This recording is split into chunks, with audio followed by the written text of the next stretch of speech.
മംഗള മേഡത്തിന്റെ അടുത്ത് ഞാൻ എന്തോ പെട്ടുപോയില്ല. ആരൊക്കെ ഫോൺ വിളിക്കുന്നുണ്ടായിരുന്നു, പക്ഷെ ഞാൻ മൈൻഡ് ചെയ്യാൻ പോയില്ല.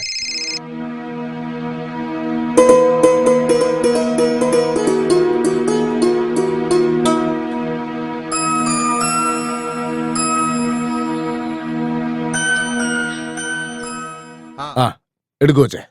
ഇതാ ചേട്ടാ, 2 മാസത്തെ പലിശയും കൂടി ചേർത്ത് 27,000 രൂപയുണ്ട്. നന്നായി. ദേവച്ചേ, കഷ്ടകാലം എന്ന് പറയുന്നത് എല്ലാവർക്കും ഉണ്ടാവും. പക്ഷെ നമ്മളൊരു വാക്ക് പറഞ്ഞാൽ അത് പാലിച്ചിരിക്കണം. പിന്നെ കാശിന്റെ ആവശ്യം എന്തെങ്കിലും വരുവാണെങ്കിൽ ചോദിച്ചാൽ മതി, ഉറപ്പായിട്ട് ഞാൻ നിനക്ക് തരും. പിന്നെ ആ മുദ്രപത്രം ചെക്കും ഇങ്ങ് തന്നേക്കാവോ? ദേവച്ചേ, ബോണ്ട് പേപ്പർ, ചെക്ക്. ഇനി നിന്റെ പേപ്പർ ഇതാ. ശിവലിംഗം, ഇതാ ഒപ്പിട്ടോ.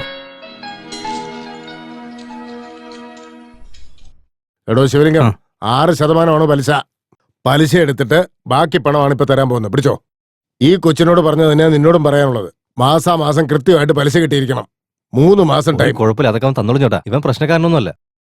എന്നാ ശരി, ഞാൻ ഇറങ്ങട്ടെ. ഒന്ന് ഇരിക്കു വച്ചേ. തോക്കിന്ന് ചാടി വന്ന് വെടിയുണ്ട പോലെ ഇങ്ങനെ അങ്ങ് പോയാൽ എങ്ങനെയാ? ഹലോ രാജാ, 4 ബദാം പാൽ, അതിലൊരെണ്ണം മധുരം കുറച്ച്. ശരി സാറേ.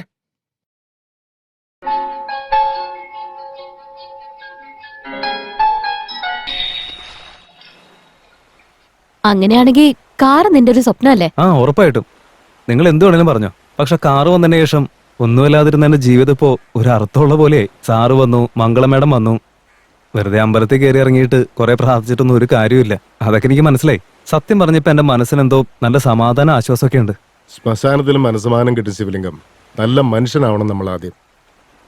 ഇംഗ്ലീഷിലൊരു സേയിങ് ഉണ്ട്, ജീവിക്കാൻ അറിയാത്തവൻ മണ്ണായിത്തീരും, പോരാടി ജീവിച്ച് ജയിച്ചവൻ ചരിത്രമാവുമെന്ന്. ആ കാറ്റഗറിയാ നീ. നിന്നെ കണ്ടോണ്ട് എനിക്ക് ആ ഓർമ്മ വന്നു. അല്ലേ ടീച്ചർ? സാർ, നിങ്ങൾ എന്തിനാ എന്നെ ടീച്ചറെ എന്ന് വിളിക്കുന്നത്? മംഗളെന്ന് തന്നെ വിളിച്ചോ. സാരമില്ല, മകളെന്ന് വിളിച്ചേക്കാം. ശരി അച്ഛ. ദയവ് ചെയ്ത് അച്ഛനും മോളും കൂടി ഒന്ന് വേഗം വന്നു കഴിഞ്ഞാലേ ക്ഷേത്രം അടയ്ക്കുന്നതിന് മുമ്പ് ദർശനം കിട്ടും. അല്ല, ഈ ക്ഷേത്രത്തിലോട് തന്നെ വരണമെന്ന് എന്താ ഇത്ര വാശി? എന്റെ അച്ഛനും അമ്മയും ആക്സിഡന്റ് ആയത് ഈ ക്ഷേത്രത്തിലേക്ക് വരുന്ന വഴിയാ.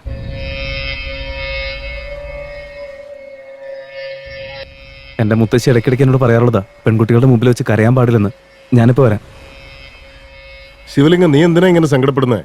എല്ലാ സങ്കടങ്ങളും ഈ ജലത്തിൽ അലിഞ്ഞു പോകും. എന്താ മോളെ ഞാൻ പറഞ്ഞത് ശരിയല്ലേ?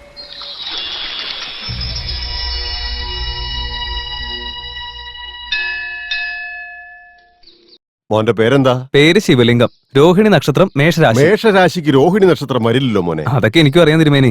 നക്ഷത്രം എന്റെ അച്ഛന്റെയും രാശി എന്റെ അമ്മയുടേതോ. അവരെപ്പോഴും ഓർക്കാൻ വേണ്ടി ഞാൻ തന്നെ എനിക്ക് അങ്ങനെ ഇട്ടതാ. എന്റെ പേര് ചോദിക്കേ. പറഞ്ഞോളൂ. അസാദുള്ള ബേഗ്. ഓഹോ, നക്ഷത്രം എന്താ? നമ്മുടെ നാടിന് വേണ്ടി ജീവത്യാഗം ചെയ്തില്ലേ, അവരുടെ ആരുടെയെങ്കിലും നക്ഷത്രം എടുത്തോ? തിരുമേനി, ഈ നക്ഷത്രത്തിന്റെ കാര്യമൊക്കെ വിട്ടേക്ക്. പേരിൽ അർച്ചന മതി. എന്റെ പേര് മംഗള. പൂജ കഴിഞ്ഞപ്പോ മംഗള മേഡം ബസ് കയറി പൊള്ളാച്ചിക്ക് പോയി. അത് വേറൊന്നുകൊണ്ടല്ല, അവരുടെ സ്വന്തം നാടതാ. അസാദുള്ള ബേഗ് സാർ ആയാലും ഞാനായാലും ശരി, ബിസിനസിനെ ബിസിനസ് ആയിട്ട് തന്നെ കാണുള്ളൂ. വേറൊന്നുകൊണ്ടല്ല, സൗഹൃദം വെക്കുന്നതൊക്കെ ഓക്കെ, പക്ഷെ ബിസിനസ് വേറെയാ. ആഫ്റ്റർ 3 days മംഗള മേഡം ഫോൺ വിളിച്ചിട്ട് PF ഓഫീസിലേക്ക് പെട്ടെന്ന് ചെല്ലാൻ പറഞ്ഞു. എന്താ വരാൻ പറഞ്ഞ? പിടിക്ക്. ഇതില് 27,831 രൂപയുണ്ട്. പിടിച്ചോ. അല്ല, ഇതെവിടെ നിന്ന് സംഘടിപ്പിച്ചു? ഞാൻ ടീച്ചർ ആവുന്നതിന് മുമ്പ് വേറൊരിടത്ത് ജോലി ചെയ്തിരുന്നു. അവിടുത്തെ PFന്റെ എമൗണ്ട് ആയത്. ഇത് കിട്ടുമെന്ന് വിചാരിച്ച റൂമിന് അഡ്വാൻസ് കൊടുക്കാൻ നായിഡുന്റെ കയ്യിൽ നിന്ന് പലിശയ്ക്ക് കാശെടുത്ത്. ഇപ്പൊ നിന്റെ കടവും തീർത്തു. അതൊന്നും സാരമില്ല, ബാങ്കിലിട്ടിട്ട് പിന്നെ തന്നാ മതി. അപ്പൊ നീ കാറ് വാങ്ങിച്ച് എന്റെ സ്കൂളിൽ ഡ്രോപ്പ് ചെയ്യാൻ വരില്ലേ? അതൊക്കെ ശരി തന്നെ, പക്ഷെ കാശ് അവിടെ ഒപ്പിക്കും. Check discount. ബാബു 2 മസാല ദോശ, പിന്നെ 2 നെയ്റോസ്റ്റ്. 2 വട വേണം, പിന്നെ ഒരു ഗുലാബ് ജാമുൻ. ശരി മോനെ. ഇതിൽ എത്ര രൂപയുണ്ടെന്ന് നോക്ക്.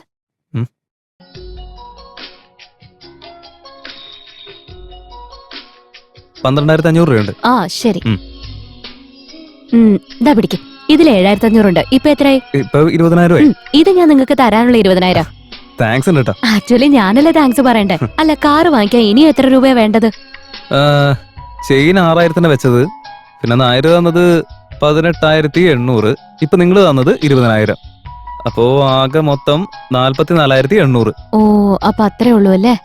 പിന്നെ ഇനി 15,000 രൂപയും കൂടെ വേണം അല്ലേ? അതെ. ഇതില് 15,000 രൂപയുണ്ട്. ബാക്കിയുള്ള 200 നീ കയ്യിൽ നിന്ന് ഇടണം. അല്ല, ഇത് എവിടെ കിട്ടിയത്? ഞാൻ നാട്ടിൽ പോയപ്പോ എന്റെ ചെറിയച്ചനോട് ചോദിച്ചു മേടിച്ചതാ. നിങ്ങക്ക് എന്താ പ്രാന്ത? പെങ്ങള് പേടിക്കണ്ട, കഴിച്ചോ. എന്തിനിതൊക്കെ ചെയ്യുന്നേ? എനിക്ക് കാർ ഓടിക്കാനായിട്ട് ഈ കണ്ടവരുടെ അടുത്തൊക്കെ വെറുതെ കൈ നീട്ടാൻ പോകുന്ന എന്തിനാ? അതങ്ങനെ വേറെ ആരുമല്ല, എന്റെ ചെറിയച്ഛനാ. അതാരെങ്കിലും ആയിക്കോട്ടെ, പണം ആരെങ്കിലും തന്നു കഴിഞ്ഞാൽ പിന്നെ അത് തിരിച്ചു കിട്ടുന്നവരുടെ ബഹളോ. എന്തിനാ ഇങ്ങനെയൊക്കെ ചെയ്യുന്നത്? അതെ, വട തീർന്നു പോയിട്ടാ. എന്നിട്ട് ഇപ്പോഴാണ് പറയാൻ തോന്നിയേ? താനിത് എവിടുന്ന് വരുവാടോ? ആലപ്പുഴക്കാരനാ സാറേ. പ്രാന്തുടിപ്പിക്കാതെ പോയേ. എന്തിനാ അയാളോട് ദേഷ്യപ്പെടുന്നത്? ഒരു ഗുലാബ് ജാമുൻ കൂടെ. എനിക്കൊന്നും വേണ്ട. ഇവിടെ നോക്ക്, നിനക്ക് പണം വേണ്ടെങ്കിൽ അത് തുറന്നു പറയണം. അതിനിത്രയും ദേഷ്യപ്പെടുന്ന എന്തിനാ?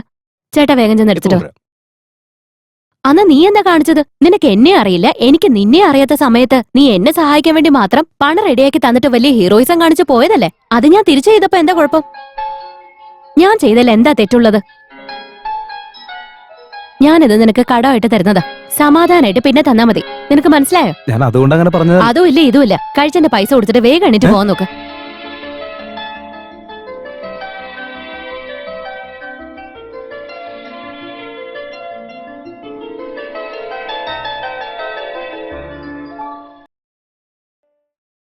എന്തിനാ ഇവിടെ നിർത്തിയത്? ഇവിടെ നല്ല പ്യുവർ പെട്രോൾ കിട്ടും. അതാണെങ്കിൽ വിലയും കുറവാ. വണ്ടിയിലെ ഒരു കുപ്പിയുണ്ട്, അതെടുത്തോണ്ട് പോയിട്ട് ഒരു 1/2 ലിറ്റർ വാങ്ങിച്ചിട്ട് വരാം ഞാൻ. ഈ മനുഷ്യൻ നോക്കി എപ്പോ നോക്കിയാലും പിന്നെ കയറി നിന്ന് നേരെ ഉറക്കമാണ്. ഒന്ന് പിടിച്ച് എഴുന്നേപ്പിച്ചേ. സർ, പുറകിൽ ഏതെങ്കിലും എംറ്റി ബോട്ടിൽ ഉണ്ടോ നോക്ക്.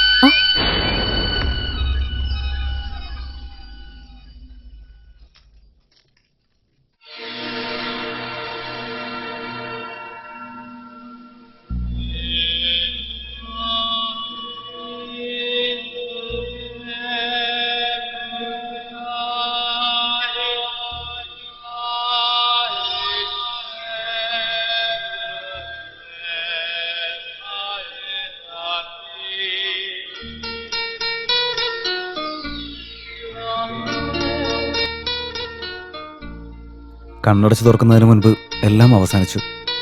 എല്ലാം കഴിഞ്ഞതിന് ശേഷം അവിടെ നിന്ന് പോരാൻ മനസ്സനുവദിച്ചില്ല. അസാദുള്ള ബേഗ് സാറുടെ മകൻ ഈ കാര്യം അറിഞ്ഞോ ഇല്ലയോ എന്നറിയില്ല. അവരുടെ അഡ്രസ്സും എനിക്കൊരു പിടിയുണ്ടായിരുന്നില്ല.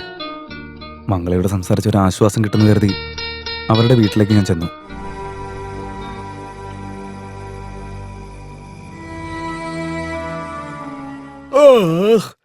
ഗ്യാസ് കയറിട്ട് വയ്യ. ആരാത്? സർ, ഒരു മിനിറ്റ്. ആരാ മോനെ നീ? സർ നമസ്കാരം. എന്റെ പേര് ശിവലിംഗം. ആ. ഇവിടെ മോളില് മംഗള എന്നൊരു ടീച്ചർ താമസിച്ചിരുന്നില്ലേ? അവരിവിടുന്ന് ഒഴിഞ്ഞു പോയല്ലോ മോനെ. ഒഴിഞ്ഞു പോയോ? ആ മോനെ, അവര് പോയിട്ടിപ്പോ ഏകദേശം ഒരാഴ്ചയോളമായി. പണത്തിനെന്തോ അത്യാവശ്യമുണ്ട്, അതുകൊണ്ട് വീട് ഒഴിയുവാണ്. അഡ്വാൻസ് തിരിച്ചു തരാനും പറഞ്ഞു. അപ്പൊ പോയല്ലേ. റെന്റിന് അഡ്വാൻസ് എത്രയായിരുന്നു സാറേ? 15,000 രൂപ അഡ്വാൻസ്, 7,500 രൂപ വാടക. അല്ല, മോൻ വീട് വാടകയ്ക്ക് നോക്കുന്നുണ്ടോ? എനിക്ക് വേണ്ട. ആ, എന്നാ ശരി. ശരി സാറേ. ആ, ആയിക്കോട്ടെ മോനെ.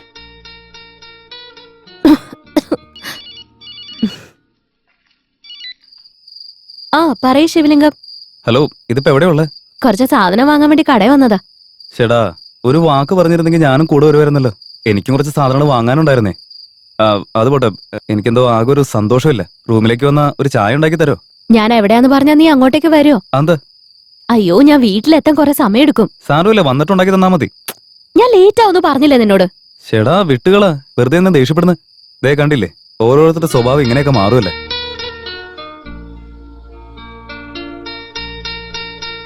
നമുക്ക് മീറ്റ് ചെയ്യാനാണെങ്കിൽ വേറെ ഏതെങ്കിലും സ്ഥലം പറഞ്ഞുകൂടായിരുന്നോ? എന്തിനാ ഇത്രയും ദൂരത്തേക്ക് വിളിച്ച്?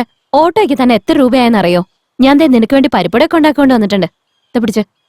ഓ പാവം, എനിക്ക് വേണ്ടി വെറുതെ ഒരുപാട് നിങ്ങൾ കഷ്ടപ്പെടുന്നുണ്ടല്ലേ. എന്നുവെച്ചാ അതായത് നമ്മുടെ ശിവേട്ടന്റെ കടയിലെ നല്ല അടിപൊളിയായിട്ട് പരിപ്പടി ഓ ഉണ്ടാക്കില്ലേ. വലിയ കാര്യമായി പോയി. ഇത് ഞാനേ എന്റെ കൈ കൊണ്ട് തന്നെ നിനക്ക് വേണ്ടി ഉണ്ടാക്കിയതാ. മയക്കില്ലെങ്കിൽ എന്താ, കഥാപ്രസംഗം പറയാനുള്ള കഴിവ് കണ്ടില്ലേ. എനിക്ക് വേണ്ടി അത്രയും ദൂരം പോയിട്ട് ശിവേട്ടന്റെ കടയിൽ നിന്ന് പരിപ്പട വാങ്ങിട്ട് വന്നതെന്തിനാ? അല്ല, ഇതെന്താ സ്റ്റാച്ചു പോലെ ഇങ്ങനെ അനങ്ങാതെ നിൽക്കുന്നത്? എന്തെങ്കിലുമൊക്കെ ഒന്ന് പറയേ. ഞാനെന്താ പറയാനാ? ഞാൻ കഷ്ടപ്പെട്ട് നിനക്ക് വേണ്ടി പരിപ്പട ഉണ്ടാക്കിക്കൊണ്ട് വന്നപ്പോ. അല്ല, എനിക്ക് അറിയാൻ വയ്യാത്തോണ്ട് ചോദിക്കാം. എനിക്ക് കാർ വാങ്ങാൻ വേണ്ടി നിങ്ങൾ തന്നെ റൂം കാലിയാക്കി അഡ്വാൻസ് വാങ്ങിച്ച് എനിക്ക് പൈസ വേണമെന്ന് പറഞ്ഞാൽ നിങ്ങളുടെ മുമ്പിൽ കെഞ്ചിയോ? നീ വീട്ടിൽ ചെന്നിരുന്നോ? പിന്നെ പോവാതെ ഈ കാര്യങ്ങളൊക്കെ എന്താ ഞാൻ സ്വപ്നത്തെ കണ്ടതാണോ? സോറി. എന്തിനു സോറി പറഞ്ഞാൽ മതിയല്ലോ. നിങ്ങളൊരു ടീച്ചറല്ലേ, എന്നിട്ടൊരു വെളിവിലാണ്ടായി പോയല്ലോ. നിങ്ങളുടെ അടുത്ത് പഠിക്കാൻ വരുന്ന പിള്ളേരൊക്കെ ഭാവിയിൽ മുട്ട പുഴുങ്ങും, കേട്ടില്ലേ? മുട്ട പുഴുങ്ങുന്ന്. നിങ്ങൾ വലിയ കോടീശ്വരാണല്ലോ, ഇങ്ങനെ ദാനം തരാനായിട്ട്. വലിയൊരു ദാനശീലം. അയ്യടാ, ഞാനതിന് ദാനം തന്നൊന്നുമല്ല, കടമായിട്ട്. ഒന്നാ തന്നാലുണ്ട്. സോറി, ഞാൻ ഒരു ഫ്ലോയിൽ പറഞ്ഞു പോയതാ.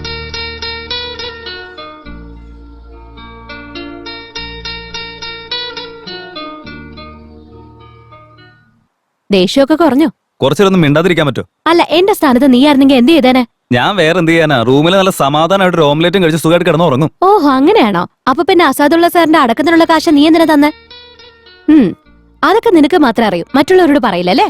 അപ്പൊ പിന്നെ ഇതും അങ്ങനെ തന്നെ. വാ നമുക്ക് ഹോട്ടലിൽ പോയി ഇരുന്ന് സംസാരിക്കാം. അല്ല ഇപ്പൊ താമസിക്കുന്നതൊക്കെ എവിടെയാ?